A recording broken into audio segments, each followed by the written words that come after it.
நீதிபதி ரவீந்திரன். நீதிபதி பதவிக்கு அவசியமான தீவிரமும் நடுநிலைமையும் பின்னர் சற்று கடுமையான இயல்பும் அவருக்கு இயல்பாகவே இருந்தது. தனது வாழ்க்கையை ஒழுங்காக அடுக்கி வைத்த கோப்புகள் போல என்று அவர் நம்பினார். ஒவ்வொரு விஷயத்திற்கும் அதன் சொந்த விதிகள் உண்டு, ஒவ்வொரு குற்றத்திற்கும் சரியான தண்டனை உண்டு. அதைவிட அதிகமாக ஏதாவது சிந்திப்பது நேரத்தை வீணடிப்பது. குளிர்ந்த கோர்ட் அறையில் அவரது முன்பு வந்து போன நூற்றுக்கணக்கான வழக்குகளில் ஒரு சாதாரண வழக்கு மட்டுமே அன்று அந்த முதியவரின். அவரது பெயர் யாருக்கும் தெரியவில்லை. காவல்துறை பதிவுகளில் அவருக்கு எண்கள் மட்டும். கதவில் வைக்கப்பட்ட கண்ணாடி வழியாக உள்ளே முதியவரை தள்ளி நிறுத்திய போது கோர்ட் அறையின் சூழல் கனமானது. அழுக்கான கிழிந்த சட்டையும் லுங்கியும் அவரது உடை.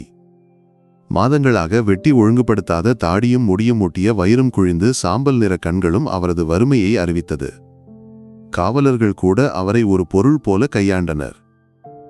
கடையில் நுழைந்து ஒரு ரொட்டியும் சில பணமும் திருடியதாக கடை உரிமையாளர் காவல்துறையில் புகார் அளித்தது. ரவீந்திரன் நீதிபதியின் மனதில் ஒரு நிமிடம் கூட சந்தேகம் தோன்றவில்லை.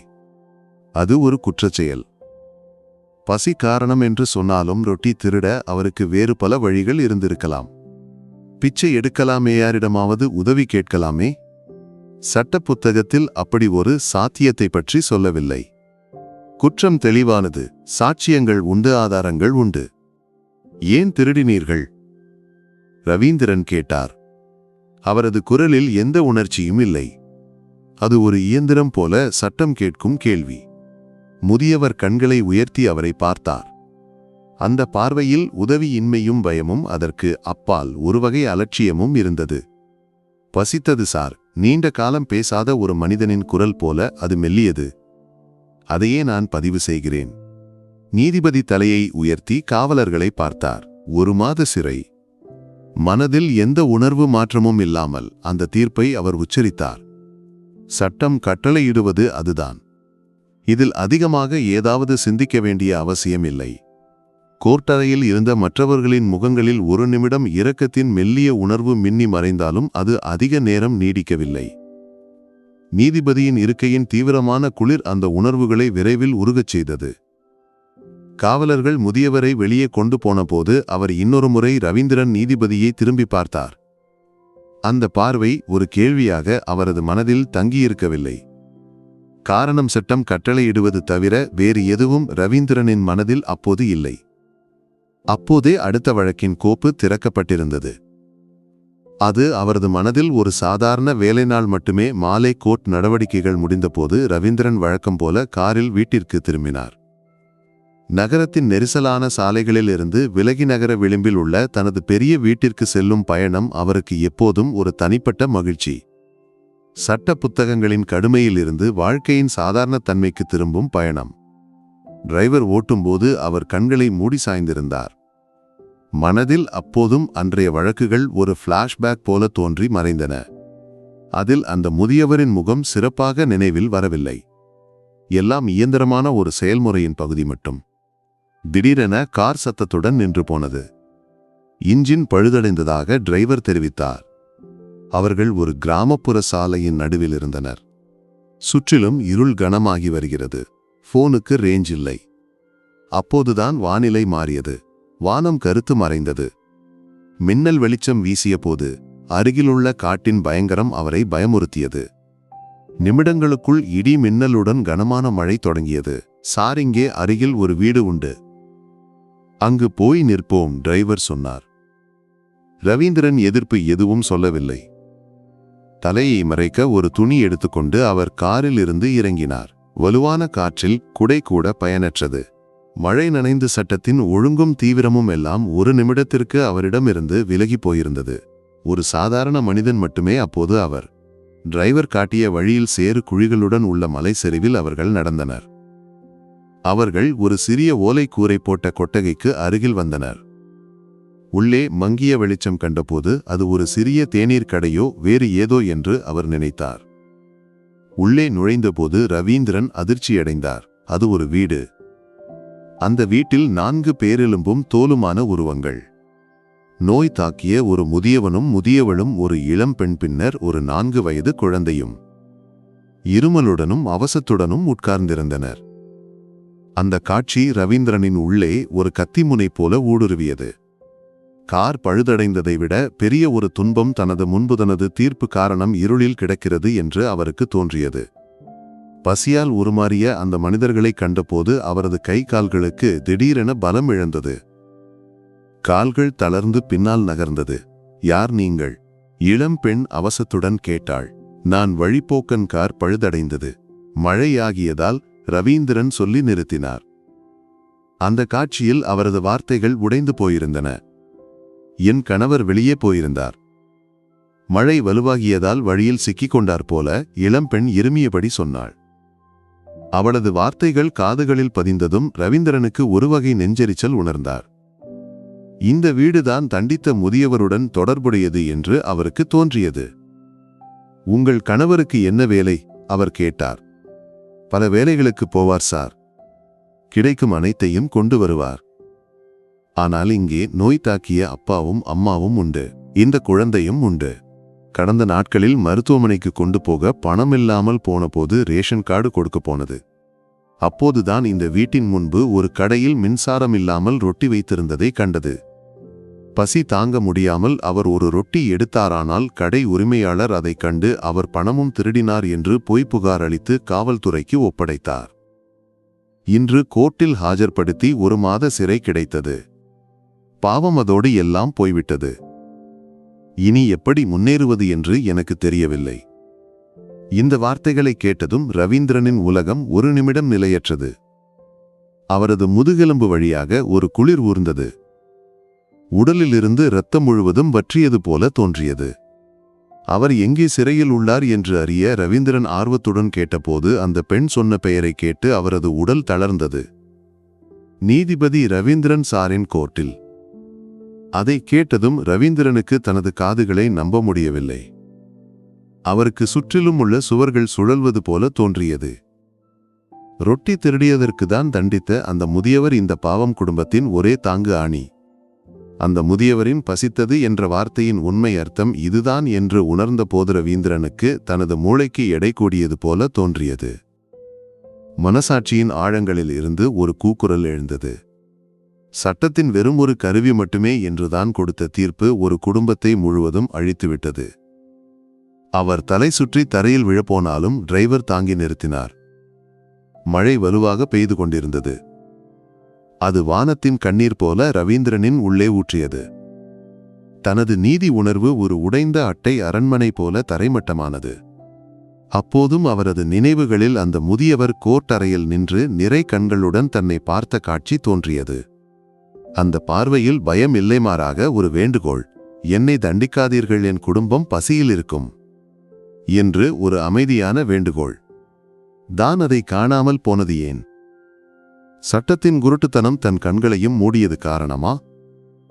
அல்லது சமூகத்தின் உயரங்களில் உட்கார்ந்ததால் கீழே இருப்பவர்களின் யதார்த்தங்களை காண தனக்கு திறன் இழந்தது காரணமா? அவர் தனது தலையை கைகளால் தாங்கியிருந்தார். ஒரு நீதிபதி என்ற நிலையில் தான் சம்பாதித்த அனைத்து அறிவும் அனுபவமும் சட்டத்தின் நெகிழ்ச்சிகளும் ஒரு நிமிடத்தில் அவருக்கு வீணானது போல தோன்றியது. மிகவும் நேர்மையாக நீதியை நடத்திய தனக்கு இப்படி ஒரு தவறு நிகழுமா? அந்த கேள்வி அவரது இதயத்தில் ஒரு தீக்கொள்ளி போல எரிந்தது. நீதியின் துலாம் தன் கைகளிலிருந்து தவறியது ஒரு ரொட்டியின் விஷயத்தில் இல்லை, ஒரு குடும்பத்தின் இருப்பில் இருந்தது. மழை தன் உடலை நனைப்பது அவர் உணரவில்லை. அந்த வீட்டிலிருந்து வெளியே இறங்கி எங்கே என்று இல்லாமல் நின்ற அவரை டிரைவர் மென்மையாக அழைத்தார். சார்போக வேண்டாமா? அந்த அழைப்பிலிருந்து ரவீந்திரன் யதார்த்தத்திற்கு திரும்பினார். ஆனால் தனது வாழ்க்கையில் மிகப்பெரிய தீர்ப்பை தானே அனுபவிக்க வேண்டும் என்ற உணர்வு அவருக்கு இருந்தது. இரவு தாமதமாக ரவீந்திரன் வீட்டை அடைந்தார். டிரைவரின் நண்பர் வழியாக காரை ஓரளவு சரிசெய்து அவர்கள் பயணத்தை தொடர்ந்தனர். வீட்டை அடைந்தபோது மனைவி லீலா பயத்துடன் அவரை வரவேற்றாள். மழை நனைந்து அவசமாக இருந்தார் அவர். என்ன ஆச்சு? போன் அழைத்தும் கிடைக்கவில்லையே. அவளது குரலில் ஆழமான கவலை இருந்தது. ஒன்றுமில்லை லீலா, கார் பழுதடைந்தது, மழை நனைந்தது, அவ்வளவுதான். ரவீந்திரன் தெளிவில்லாமல் பதில் சொன்னார். ஆனால் அவரது மனம் எங்கோ சிக்கியிருந்தது. ஆடம்பரமான தனது வீட்டில் உள்ள ஒவ்வொரு பொருளும் அவரை அச்சுறுத்தியது. பசித்து அவசமான அந்த குடும்பம் இருமலுடன் சோர்ந்து நோய் நிலையில் உள்ள அந்த குழந்தை தனது தீர்ப்பு காரணம் இருளில் சிக்கிய அந்த முதியவர். இந்த காட்சிகள்தான் உண்மையில் தனது நீதி உணர்வுக்கு இருளானது என்று அவருக்கு தோன்றியது. இரவு முழுவதும் ரவீந்திரன் தூங்காமல் கிடந்தார். மனசாட்சியின் கோட்டில் அவர் விசாரணை எதிர்கொண்டார். பசி ஒரு குற்றமா? தனது கண்களில் உள்ள சட்டம் அந்த முதியவரை ஒரு திருடனாக்கிய போது யாரது கண்களில் உள்ள சட்டம் பசியுள்ளவருக்கு ஒரு ரொட்டி திருட அனுமதி கொடுத்தது? நீதியின் தேவதை கண்களை கட்டி நிற்பது ஒருவேளை யதார்த்தங்களை காணாமல் இருக்க வேண்டியதால், ஆனால் தான் ஏன் மனிதத்தன்மையை காணவில்லை? ஒரு மனிதன் என்ற நிலையில்தான் தோல்வியடைந்து என்று அவருக்கு தோன்றியது. தனது வாழ்க்கையில் இத்தனை பெரிய பாவச்சுமை இது முதல் முறை அவருக்கு உணர்ந்தது. தன் நீதி உணர்வுக்கு முன்பு ஒரு கேள்விக்குறி எழுந்திருக்கிறது. அதற்கு பதில் கொடுக்க சட்ட புத்தகங்களில் எங்கும் ஒரு அத்தியாயம் இல்லை. விடியல் வந்தது. தூக்கமில்லாத அந்த இரவு அவருக்கு ஒரு புதிய திசை உணர்வு கொடுத்தது. முதல் முறையாக தனது அதிகார பதவி ஒரு சட்ட அமைப்பின் பகுதி என்றதை தாண்டி சாதாரண மனிதனின் வாழ்க்கைகளை பாதிக்கும் ஒன்று என்று அவர் உணர்ந்தார். இந்த தவறை திருத்த வேண்டும். அதற்கு என்ன விலை கொடுக்கவும் தான் தயார். ஒரு சாதாரணனாக தனது தவறை திருத்த அவர் முடிவு செய்தார். தான் இதுவரை வாழ்ந்த உலகம் உண்மையில் எவ்வளவு சிறியது என்று அவர் உணர்ந்தார். கோர்ட் அறையின் 4 சுவர்களுக்குள் ஒதுங்கி நின்ற தன் உலகம் வெளியே வறுமையின் மற்றும் உதவியின்மையின் ஒரு பெரிய கடல் என்று அவருக்கு உணர்ந்தது.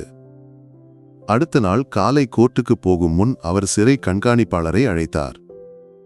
மிஸ்டர் ராஜன், கடந்த நாள் என் கோர்ட்டில் தண்டிக்கப்பட்ட ஒரு முதியவர் கடையிலிருந்து ரொட்டி திருடிய வழக்கில் அவரை பற்றி சில விவரங்கள் தெரிய வேண்டும். கண்காணிப்பாளரின் குரலில் சந்தேகம் நிரம்பியது. சாருக்கு ஏன் அந்த கோப்பு? அது ஒரு சிறிய வழக்கல்லவா? அது எனது தனிப்பட்ட விஷயம். கோப்பு விவரங்களை விரைவில் எனக்கு அனுப்புங்கள், ரவீந்திரன் கடுமையாக சொன்னார். கண்காணிப்பாளர் தான் கண்டிருந்ததில் மிக கடுமையான நீதிபதியின் கேள்வியை கேட்டு அதிர்ந்து போயிருந்தார். ஆனால் அது ஒரு நீதிபதியின் உத்தரவு என்பதால் எதிர்க்க முடியவில்லை. அதனால் கோப்பு விவரங்களை கேட்டு கண்காணிப்பாளர் போனை வைத்தார். கோர்ட்டை அடைந்தபோது அவருக்கு வழக்கமான உலகம் ஒரு வகை அந்நிய கிரக காட்சி போல தோன்றியது. சட்டத்தின் இழை கிழிக்கும் சக பணியாளர்கள், விசாரணைக்கு காத்திருக்கும் வழக்கறிஞர்கள், எல்லாம் அவருக்கு இயந்திரமானது போல தோன்றியது. மதிய உணவு நேரத்தில் அவர் தனது மிக நம்பகமான இளம் வழக்கறிஞர் நண்பர் கோவிந்தனை அழைத்தார். கோவிந்தன், என்னை ஒருமுறை பார்க்க வேண்டும். கான்டீனில் உட்கார்ந்து ரவீந்திரன் கோவிந்தனிடம் விஷயங்களை விவரித்தார். ஆனால் தனது பெயரை தவிர்த்து, ஒரு நீதிபதி தெரிந்து கொண்டு ஒரு தவறான தீர்ப்பு கொடுத்தால் அதை திருத்த ஏதாவது வழி உண்டா? வழக்கை மீண்டும் பரிசீலிக்க என்ன செய்ய வேண்டும்?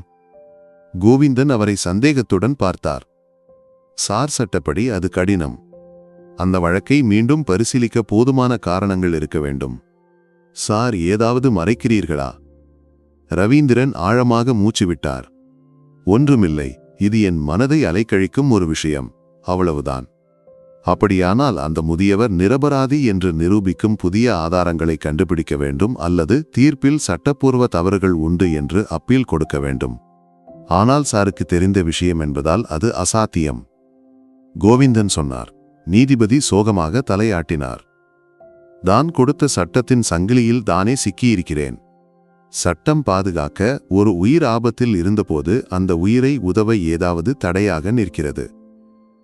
தன் அதிகார பதவிதான் இத்தனை காலம் பாதுகாத்த சட்டத்திற்கு உள்ள விசுவாசமெல்லாம் தன் கண் முன்பு ஒரு சுவர் போல உயர்ந்து நின்றது. இந்த முதியவரை காப்பாற்ற தன்னால் ஏதாவது செய்ய முடியுமா என்ற கேள்வி அவரது மனதை அலைக்கழித்துக் கொண்டிருந்தது. அப்போது கோவிந்தன் ஒரு ஆலோசனை முன்வைத்தார். சார், நான் சிறை கண்காணிப்பாளரிடம் பேசி பார்க்கிறேன். அவரால் எப்படியாவது அந்த முதியவரின் குடும்பத்தை உதவ முடியுமா என்று பார்க்கிறேன். அவர்கள் வெளியே வர விரைவில் ஏதாவது வழி உண்டா என்றும் பார்க்கிறேன். அப்படியே அந்த முதியவரை உதவ வேண்டிய பணமோ வேறு பொருட்களோ நம்மால் கொடுக்கலாம். ரவீந்திரன் கோவிந்தனை பார்த்தார். அந்த இளமையின் நேர்மையும் ஆர்வமும் அவருக்கு ஒரு சிறிய நம்பிக்கை கொடுத்தது. தான் தனியாக இல்லை. நீதியின் பாதையில் மனித தன்மைதான் மிகப்பெரிய சட்டம் என்று உணரும் ஒருவராவது கூட இருக்கிறார் என்று அவருக்கு தோன்றியது. தனது அதிகார பதவியை பயன்படுத்தி விஷயங்களை செய்ய முடியவில்லை என்றால் ஒரு சாதாரணனாக தனது தவறை திருத்த அவர் முடிவு செய்தார். அடுத்த பயணம் அந்த முதியவரின் வீட்டிற்கே. அடுத்த நாள் கோர்ட்டுக்கு போகும் பதிலாக ரவீந்திரன் கோவிந்தனையும் கூட்டி அந்த கிராமப்புற சாலைக்கு பயணித்தார். டிரைவருக்குத்தான் ஏன் இந்த பயணம் செய்கிறேன் என்று தெரியவில்லை. ஆனால் ரவீந்திரன் சாரின் முகத்தின் உணர்வு அவனை அதிக கேள்விகள் கேட்காமல் தடுத்தது. அவரது மனம் நிரம்பியது அந்த முதியவரின் குடும்பம். அவர்களுக்கு உணவு வாங்கி கொடுக்க வேண்டும், நோயாளிகளை மருத்துவமனைக்கு கொண்டு போக வேண்டும். இதுதான் அவரது மனதில் முதல் படி. அந்த சிறிய வீட்டின் முன்பு கார் நிறுத்திய போது ரவீந்திரன் பயத்துடனும் நம்பிக்கையுடனும் வெளியே இறங்கினார். முந்தைய நாள் கண்ட அந்த காட்சிகள் ஒரு பயங்கர கனவு போல அவரை வேட்டையாடிக் கொண்டிருந்தன. கையில் இருந்த பையில் அரிசியும் மருந்துகளும் வேறு அத்தியாவசிய பொருட்களும் இருந்தன. அவர் கதவை தட்டினார். கதவை திறந்தது முதியவரின் மனைவி. முந்தைய நாள் கண்டதை விட அவசமாக இருந்தாள் அவள். அவளது கண்களில் உதவியின்மையின் மற்றும் பயத்தின் ஒரு புதிய உணர்வு இருந்தது. ஒருவேளை வெளியில் இருந்து வரும் அனைத்து மனிதர்களையும் அவள் பயந்து தொடங்கியிருக்கலாம். நான் நேற்று இங்கு வந்தேன், ரவீந்திரன் சொன்னார். இது உங்களுக்காக கொண்டு வந்தது. அவர் பையை அவளுக்கு நோக்கி நீட்டினார். அந்த இளம் பெண் சந்தேகத்துடன் அவரை பார்த்தாள். அவளது கண்களில் வறுமை இருந்தாலும் ஆத்மாபிமானத்தின் ஒரு பிரகாசம் அவருக்கு காண முடிந்தது. அவள் பையை ஏற்க மறுத்தாள். உதவ வந்தால் நன்றி சார். ஆனால் எங்களுக்கு யாருடைய உதவியும் வேண்டாம். என் கணவர் இருந்தால் நாங்கள் இதுவரை யாரிடமும் கை நீட்டியதில்லை. ரவீந்திரன் அதிர்ச்சியடைந்தார். ரொட்டி திருடியதற்கு தண்டித்த தன் முன்பு சொந்த கணவரின் ஆத்மாபிமானத்தை உயர்த்தி பிடிக்க அவளுக்கு எப்படி முடிந்தது? தான் ஒரு பிச்சைக்காரன் போல நிற்பது போல ரவீந்திரனுக்கு தோன்றியது. வறுமையை கூட வெல்ல முடியாத ஆத்மாபிமானத்தின் ஒரு பெரிய சக்தி அவருக்கு அந்த பெண்ணில் காண முடிந்தது. இது ஒரு பிச்சை இல்லை, ரவீந்திரன் திருத்தினார். இது ஒரு உதவி. நீங்கள் இதை மறுக்கக்கூடாது. உதவியானாலும் பிச்சையானாலும் எங்களுக்கு வேண்டாம் சார். என் கணவர் திருட்டு செய்திருந்தால் அதற்கு தகுந்த தண்டனை கிடைத்திருக்கிறது. அதை நாங்களும் தாங்க தயார். அவள் அழுது கொண்டு சொன்னாள். ரவீந்திரன் தான் கொடுத்த சட்டத்தின் பொறியில் விழுந்தது போல நின்றார். தான் செய்த தவறுக்கு ஒரு சாதாரண மனிதனுக்கு தனது அதிகார பதவியை வைத்து ஒரு உதவி கூட செய்ய முடியவில்லை. தனது மனதில் குற்ற உணர்வு மீண்டும் அதிகரித்து வந்தது. அப்போதுதான் உள்ளே கிடந்த குழந்தை இருமியது. அந்த இருமலின் வலுவில் அவளது உடல் நடுங்கியது. அந்த சத்தம் ஒரு மின்சார அதிர்ச்சி போல ரவீந்திரனின் உடல் வழியாக கடந்தது. அந்த நிமிடம் சட்டமோ ஆத்மாபிமானமோ அவரது மனதில் இல்லை. உங்கள் குழந்தைக்கு மருந்து வேண்டும், ரவீந்திரன் சொன்னார். அவளை மருத்துவமனைக்கு கொண்டு போக வேண்டும். இது எனது தனிப்பட்ட ஒரு கடமை. இதற்கு உங்கள் கணவருடன் எந்த தொடர்பும் இல்லை. இது ஒரு போர். நீதியும் மனிதத்தன்மையும் இடையே உள்ள ஒரு போர். சட்டத்தில் மட்டும் நம்பியிருந்த ஒரு நீதிபதி ஆத்மாபிமானத்தின் பெயரில் ஒரு பெண் தன்னை ஒரு சாதாரணனாக மாற்றியிருக்கிறாள்.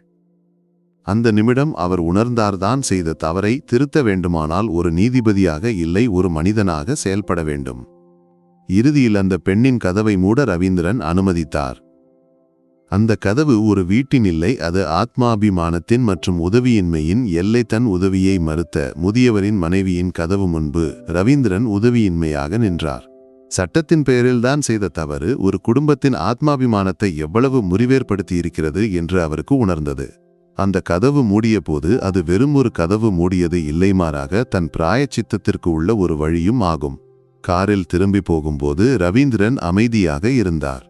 கூட இருந்த கோவிந்தன் அவரது மனதின் சங்கர்ஷத்தை உணர்ந்து எதுவும் பேசவில்லை. கோவிந்தன், அந்த பெண் சொன்னது சரி.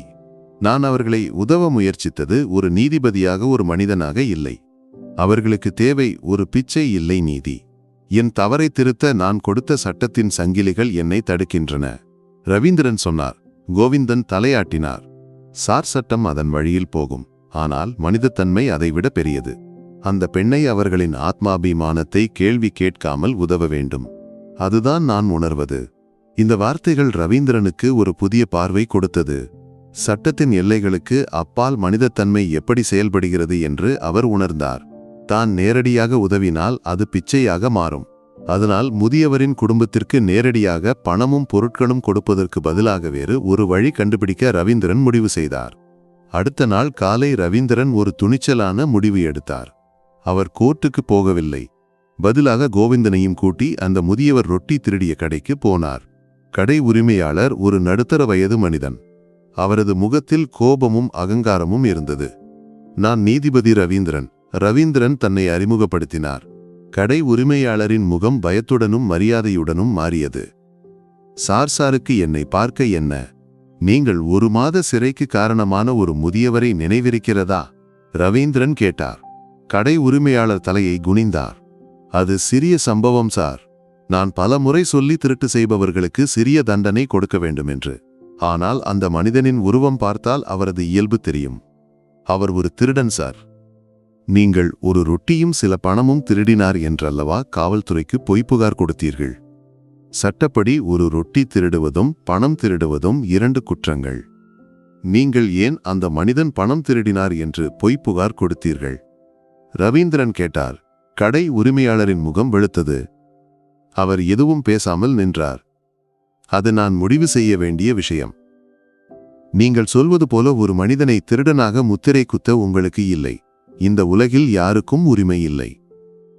காரணம், ஒரு மனிதன் ஒரு குற்றம் செய்ய எவ்வளவு கட்டாயப்படுத்தப்படுகிறான் என்று யாருக்கும் தெரியாது. அவரது உண்மை நிலை என்ன என்று எனக்கு இப்போது உணர்ந்தது. அவர் திருட்டு செய்தது பசியால் அல்லது சொந்த ஆசையால் இல்லை, மாறாக நோயாளிகளான தன் குடும்பத்திற்கு மருந்து வாங்க பணம் இல்லாததால். அது நான் உணர்ந்தது என் தீர்ப்புக்கு பிறகு. அதனால் என் தவறை திருத்த ஒரு உதவி வேண்டும். ரவீந்திரன் சொன்னார். என்ன உதவி சாருக்கு வேண்டும்?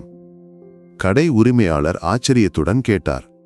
சட்டப்படி என்னால் எதுவும் செய்ய முடியாது. நீங்கள் அந்த முதியவருக்கு கொடுத்த சாட்சியை திரும்ப பெற வேண்டும். பின்னர் நான் தெரியாமல் அந்த குடும்பத்தை உதவ வேண்டும். அவர் சிறையிலிருந்து வெளியே வரும் வரை அவரது குடும்பத்திற்கு உணவு மருந்து வேறு தேவைகள் எல்லாம் நீங்கள் கொடுக்க வேண்டும். ரவீந்திரன் சொன்னார். கடை உரிமையாளர் முதலில் எதிர்த்தார். சார், அது சட்டப்படி தவறு இல்லையா? அது என்னை பிரச்சனையில் சிக்க வைக்காதா? உங்கள் உதவி சட்டத்திற்கு வெளியே. நீங்கள் செய்த ஒரு தவறை திருத்த நான் ஒரு வாய்ப்பு கொடுக்கிறேன். இல்லை என்றால் உங்கள் இந்த விஷயம் வெளியே வரும். காரணம், நான் உங்களுக்கு ஒரு வாய்ப்பு கொடுத்தேன். அதை நீங்கள் பயன்படுத்தலாம். ரவீந்திரன் சொன்னார். கடை உரிமையாளர் சிறிது நேரம் சிந்தித்தார். சட்டத்தை பயந்து அவருக்கு அதை ஏற்க வேண்டியிருந்தது. ரவீந்திரன் அந்த கடையிலிருந்து திரும்பி நடக்கும்போது தன் மனசாட்சியின் சுமை சிறிதளவாவது குறைந்தது போல தோன்றியது. சட்டத்தை நடத்த தன் மனதை பயன்படுத்தியது போல மனித தன்மையை நடத்த தன் மனதை பயன்படுத்த இப்போது முடிந்தது. அவர் சிறையிலிருந்து வெளியே வரும் வரை தன் மனதில் நிறைய கேள்விகள் இருந்தன. அந்த முதியவர் வெளியே வரும்போது தன் முன்பு வந்து நிற்பாரா? அவர் தன் தவறை உணர்ந்து மன்னிப்பு கேட்பாரா? நீதிபதி ரவீந்திரனின் நாட்கள் வழக்கமானவை இல்லை. மனம் கோர்ட்டின் வழக்குகளில் இல்லை, மாறாக சிறையில் உள்ள அந்த முதியவரிலும் வீட்டில் நோயாளிகளான அந்த குடும்பத்திலும் இருந்தது. அவர் தன் மனசாட்சியை சிறையில் வைத்திருப்பது போல தோன்றியது. தான் செய்த தவறை திருத்திய ஆறுதல் அவருக்கு இருந்தாலும் அந்த முதியவரை நேரில் காணாமல் அவருக்கு அமைதி இல்லை. சிறைவாசம் முடிந்து முதியவர் வெளியே வரும் நாள் ரவீந்திரன் நீதிபதி கோர்ட்டுக்கு போகாமல் கோவிந்தனையும் கூட்டி சிறை முன்பு காத்திருந்தார். காருக்குள் உட்கார்ந்து வெளியே பார்க்கும்போது ஒவ்வொரு நிமிடமும் அவரது இதய துடிப்பு அதிகரித்தது. முதியவர் வெளியே வரும்போது தன்னிடமுள்ள கோபம் எப்படி இருக்கும்? அல்லது பயமா? அந்த கேள்விகள் அவரை அலைக்கழித்தன. சிறைவாசல் திறந்தது. மெலிந்த உருவம், வெள்ளை தாடியும் முடியும். அவர் சுற்றிலும் பார்த்தார். உலகம் முழுவதும் அவரை கைவிட்டது போல தோன்றியது. யாரும் வராததால் திரும்பி போகத் தொடங்கிய போது ரவீந்திரன் காருக்கு வெளியே இறங்கினார். ரவீந்திரனை கண்டதும் முதியவரின் முகம் பயத்தால் நடுங்கியது. அவர் ஒரு அடி கூட முன்னால் வைக்காமல் அங்கேயே நின்றார். அந்த முகத்தில் நிறைய பயமும் உதவியின்மையும் இருந்தது. பயப்பட வேண்டாம், ரவீந்திரன் மென்மையாக சொன்னார். நான் ஒரு நீதிபதியாக வந்தது இல்லை, ஒரு மனிதனாக வந்தது. முதியவர் எதுவும் பேசாமல் நின்றார். அவரது கண்கள் நிறைய விஷயங்கள் சொல்கின்றன. தான் செய்த தவறுகளின் தண்டனையை அனுபவிக்க அவர் தயார். உங்கள் குடும்பம் பாதுகாப்பானது. நான் அவர்களை உதவ ஒருவரை ஏற்பாடு செய்திருக்கிறேன். உங்களுக்கு பயப்பட வேண்டியதில்லை. உங்கள் மனைவிக்கும் குழந்தைகளுக்கும் எந்த பிரச்சனையும் இல்லை. நான் செய்த தவறுக்கு மன்னிப்பு கேட்க வந்தது, ரவீந்திரன் சொன்னார். முதியவரின் கண்கள் நிரம்பின. அவரது உதடுகள் நடுங்கின. சாரின் வாழ்க்கையில் எனக்கு கிடைத்த மிகப்பெரிய பாடம் சாரின் தீர்ப்பில் இருந்து. பசிதான் திருட்டு செய்ய என்னை தூண்டியது. ஆனால் சாருக்கு முன்பு நான் உண்மை சொன்னபோது சார் அதை நம்பவில்லை. நீங்கள் நம்பிய சட்டம் சரி என்று எனக்கு தெரியும். ஆனால் ஒரு மனிதனின் நிலை நீங்கள் உணரவில்லை. அதற்கு என் வாழ்க்கை ஒரு உதாரணமாக இருக்கும். முதியவரின் இந்த வார்த்தைகள் ரவீந்திரனின் இதயத்தில் ஒரு தீக்கொள்ளி போல விழுந்தது. உங்கள் நிலை நான் தாமதமாக உணர்ந்தேன். என் தீர்ப்பு உங்கள் வாழ்க்கை மட்டுமல்ல, ஒரு குடும்பத்தையும் இருளில் ஆக்கியது. அதில் நான் நிறைய வருந்துகிறேன், ரவீந்திரன் சொன்னார். சார், சாரிடம் மன்னிப்பு கேட்க வந்தது, முதியவர் சொன்னார். ரவீந்திரன் ஆச்சரியத்துடன் அவரை பார்த்தார். தான் நிறைய தவறுகள் செய்ததுக்கு மன்னிப்பு கேட்க வந்தபோதுதன் முன்பு மன்னிப்பு கேட்டு நிற்கும் இந்த மனிதனிடம் என்ன சொல்ல வேண்டும் என்று அவருக்கு தெரியவில்லை. நீங்கள் ஏன் என்னிடம் மன்னிப்பு கேட்கிறீர்கள்? ரவீந்திரன் கேட்டார். நான் கோர்ட்டின் நேரத்தை வீணடித்தேன். ஒரு ரொட்டி திருடியதுக்கு ஒரு நீதிபதியை இத்தனை நேரம் ஏன் பேச வைக்கிறேன் என்று எனக்கு தெரியும். ஆனால் எனக்கு சாருக்கு முன்பு இருந்து என் உண்மை சொல்ல வேண்டும். நான் உண்மை சொல்லியும் சார் என்னை நம்பவில்லை, முதியவர் சொன்னார். ரவீந்திரன் அந்த முதியவரை கட்டிப்பிடித்தார். அந்த முதியவர் அவரது நெஞ்சில் கிடந்து வெடித்து அழுதார். அந்த நிமிடம் நீதிபதி என்ற பதவி அவருக்கு இழந்தது போல தோன்றியது. அவர் ஒரு சாதாரண மனிதனாக மாறினார். அப்போதுதான் கோவிந்தன் அங்கு வந்தார். சார், நமக்கு போகலாம். முதியவரின் குடும்பம் பாதுகாப்பானது.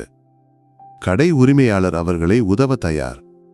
நமக்கு இப்போது இந்த விஷயத்தில் தலையிட வேண்டிய அவசியம் இல்லை. அவருக்கு அவரது குடும்பத்தை காண ஆசை இருக்கும். அதனால் நமக்கு போகலாம். ரவீந்திரன் எதுவும் பேசாமல் தலையாட்டினார். முதியவரிடம் விடை பெற்று ரவீந்திரன் காருக்கு ஏறினார். முதியவர் நிறை கண்களுடன் நீதிபதியை யாத்திரை அனுப்பினார். ரவீந்திரன் வீட்டுக்கு திரும்பி போகும்போது தன் வாழ்க்கையில் முதல் முறை இத்தனை அமைதி தோன்றியது. தான் நிறைய தவறுகள் செய்ததுக்கு ஒரு சாதாரணனின் முன்பு மன்னிப்பு கேட்டபோது தன் மனசாட்சியின் சுமை நிறைய குறைந்தது. முதியவருடன் உள்ள சந்திப்புக்கு பிறகு ரவீந்திரனின் வாழ்க்கை பழையது போல இல்லை. கோர்ட் அறையில் உள்ள அவரது தீவிரம் சற்று குறைந்தது. ஒவ்வொரு வழக்கிலும் அவர் மனிதனின் முகத்தை தேடத் தொடங்கினார். சட்ட புத்தகங்களின் கருப்பு அத்தியாயங்களுக்கு அப்பால் ஒவ்வொரு நபரின் வாழ்க்கையை பற்றி அவர் சிந்திக்கத் தொடங்கினார். இது அவரது சக பணியாளர்களுக்கும் வழக்கறிஞர்களுக்கும் ஒரு புதிய அனுபவம். அவர் தனது தீர்ப்புகளில் அதிக மென்மையான அணுகுமுறை எடுத்தார். சிறிய குற்றங்களில் தண்டனைக்கு பதிலாக அதை செய்ய தூண்டிய காரணங்கள் என்ன என்று கண்டுபிடிக்க முயற்சித்தார். இந்த மாற்றம் சிலருக்கு பிடிக்கவில்லை. நீதிபதிக்கு சட்டத்திற்கு உள்ள விசுவாசம் இழந்தது என்று அவர்கள் அடக்கமாக சொன்னார்கள். ஆனால் ரவீந்திரன் அதை கவனிக்கவில்லை. தன் மனசாட்சியின் கோட்தான் உண்மையில் நீதியின் கதவை திறக்கிறது என்று அவர் உணர்ந்தார். ஒரு நாள் ஒரு இளம் வழக்கறிஞர் அவரை ரகசியமாக அணுகினார். சாரின் புதிய அணுகுமுறை எனக்கு உணர முடியவில்லை. சட்டம் அனைவருக்கும் ஒரே மாதிரி இருக்க வேண்டியது அல்லவா? சார், இப்படி தனிப்பட்ட உணர்வுகளை பயன்படுத்துவது தவறு இல்லையா? ரவீந்திரன் அந்த இளம் வழக்கறிஞரை அமைதியாக பார்த்தார். நீங்கள் சொல்வது சரி. சட்டம் அனைவருக்கும் ஒரே மாதிரி. ஆனால் ஒரு மனிதனின் நிலைகள் ஒவ்வொரு நபருக்கும் வேறுபட்டது. நாம் கோர்ட்டில் உட்கார்வது சட்டத்தை நடத்த மட்டுமில்லை, அதன் மூலம் நீதியை நடத்தவும். பசியுள்ள ஒருவர் ரொட்டி திருடினால் அவரை ஒரு திருடனாக மட்டும் காணக்கூடாது. அவர் திருட்டு செய்த காரணம் பசி. அப்போது நாம் செய்ய வேண்டியது அந்த மனிதனுக்கு தண்டனை கொடுப்பது இல்லை, மாறாக உதவுவது. ஒரு நீதிபதி என்ற நிலையில் என் தவறு என் வாழ்க்கையை தான் திருத்தியது. இனி உங்கள் முன்பு வரும் ஒவ்வொரு வழக்கிலும் நீங்கள் முதலில் மனிதத்தன்மையை பாருங்கள், பின்னர் சட்டத்தை பாருங்கள், ரவீந்திரன் சொன்னார். அவரது வார்த்தைகள் அந்த இளம் வழக்கறிஞரின் மனதில் ஒரு வெளிச்சம் வீசியது. ரவீந்திரன் நீதிபதியை பற்றி கேட்ட விஷயங்கள் உண்மை இல்லை என்று அவருக்கு உணர்ந்தது. சட்டம் மனிதனுக்கு வேண்டியது என்றும் மனிதன் சட்டத்துக்கு வேண்டியது இல்லை என்றும் ரவீந்திரன் தன் வாழ்க்கை கொண்டு உணர்த்தினார். ரவீந்திரன் அந்த முதியவரின் மற்றும் குடும்பத்தின் விஷயங்களை கவனித்தார். கடை உரிமையாளர் அவர்களை உதவுகிறார் என்று கோவிந்தன் வழி அவர் உறுதி செய்தார். அதோடு அந்த குடும்பத்துக்கு அனைத்து உதவிகளும் கொடுக்க அவரது செலவில் கொண்டு வர அவர் கவனித்தார். ஆனால் நேரடியாக உதவிகள் கொடுப்பதில் இருந்து அவர் பின்வாங்கியிருந்தார். இந்த சம்பவத்துக்கு பிறகு ரவீந்திரனின் கோர்ட்டின் வழக்குகளில் பெரிய மாற்றம் வந்தது. பலமுறை சிறிய வழக்குகளில் கட்சிகளுக்கு அவர் தீர்ப்பு சொல்லாமல் அவர்களுக்கு தேவையான உதவிகளை கொடுத்து அனுப்பினார். அது சில சமயம் ஒரு வேலை ஆகலாம், சில சமயம் மருந்து ஆகலாம். இந்த மாற்றம் கோர்ட்டுக்கு வெளியேயும் விவாத பொருளானது. சிலர் அவரை கிண்டல் செய்தாலும் அவரது நேர்மையும் மனிதத்தன்மையும் கண்டவர்கள் அவரை மதித்தனர். அப்படி தன் வாழ்க்கையின் ஒரு சிறிய தவறிலிருந்து ரவீந்திரன் ஒரு பெரிய பாடம் கற்றார். ஒரு நீதிபதி என்றதை விட மேலே ஒரு நல்ல மனிதனாக இருப்பதுதான் மிகப்பெரிய நீதி. காலம் ஒரு ஆறு போல ஓடி செல்கிறது. நீதிபதி ரவீந்திரனின் வாழ்க்கைதன் பழைய ஒழுங்குகளில் இருந்து நிறைய மாறி அதிக மனிதத்தன்மை உள்ள ஒரு நீதி உணர்வுக்கு வந்தது. சட்டம் என்றது ஒரு புத்தகத்தில் ஒதுங்க வேண்டியது இல்லை, மாறாக மனிதனின் வாழ்க்கையில் பிரதிபலிக்க வேண்டியது என்று அவர் தன் வாழ்க்கை வழியாக உணர்ந்தார். ஒரு நாள் ரவீந்திரன் கோவிந்தனையும் கூட்டி ஒரு அனாதை இல்லத்துக்கு வந்தார். கோவிந்தனுக்கு எதுவும் உணரவில்லை. ஏன் சார் நாம் இங்கு வந்தோம்? கோவிந்தன் கேட்டார். கோவிந்தன், நான் ஒரு தவறு செய்தேன். அந்த தவறு காரணம் ஒரு மனிதனின் வாழ்க்கை மட்டுமல்ல, ஒரு குடும்பம் முழுவதும் துன்பத்தில் ஆனது. அந்த துன்பம் காரணம் அந்த வீட்டில் அப்பாவும் அம்மாவும் இறந்தனர். அவர்களின் 2 குழந்தைகள் அனாதையானார்கள். நான் அவர்களுக்கு நீதி கொடுக்கவில்லை. அதனால் நான் என் வாழ்க்கையை அந்த குடும்பத்துக்கு சமர்ப்பிக்கப் போகிறேன். அனாதையான அந்த 2 குழந்தைகளை நான் தத்தெடுக்கப் போகிறேன். ரவீந்திரன் சொன்னார். கோவிந்தன் ஆச்சரியத்துடன் அவரை பார்த்தார். ஒரு நீதிபதிதன் தவறை திருத்த வேண்டி இத்தனை பெரிய தியாகம் செய்ய தயாரான போது கோவிந்தனின் கண்கள் நிரம்பின. ரவீந்திரன் அந்த குழந்தைகளை தத்தெடுத்து தன் வீட்டுக்கு கொண்டு வந்தார். மனைவி லீலா முதலில் இந்த முடிவில் அதிர்ச்சியடைந்தாலும் ரவீந்திரனின் மனதின் வேதனையை உணர்ந்தபோது அவள் அவருக்கு முழு ஆதரவு கொடுத்தாள். அவர்கள் அந்த குழந்தைகளை சொந்த குழந்தைகள் போல வளர்த்தனர். ரவீந்திரன் நீதிபதிக்கு சட்டம் என்றது ஒரு புத்தகத்தில் ஒதுங்க வேண்டியது இல்லை, மாறாக அது மனிதனின் வாழ்க்கையில் பிரதிபலிக்க வேண்டியது. அவர் தன் அதிகார வாழ்க்கையில் இருந்து ஓய்வு பெற்ற போது நீதி என்றது மனசாட்சியின் பிரதிபலனம் என்று அவர் உலகுக்கு காட்டினார். அப்படி ஒரு ரொட்டி திருட்டு ரவீந்திரன் நீதிபதியின் வாழ்க்கை மட்டுமல்ல, ஒரு நாட்டின் நீதி உணர்வைத்தான் மாற்றியது. பசியும் வறுமையும் ஒரு குற்றம் இல்லை, மாறாக மனிதன் எதிர்கொள்ள வேண்டிய சவால்கள் என்று உலகுக்கு உணர்ந்தது.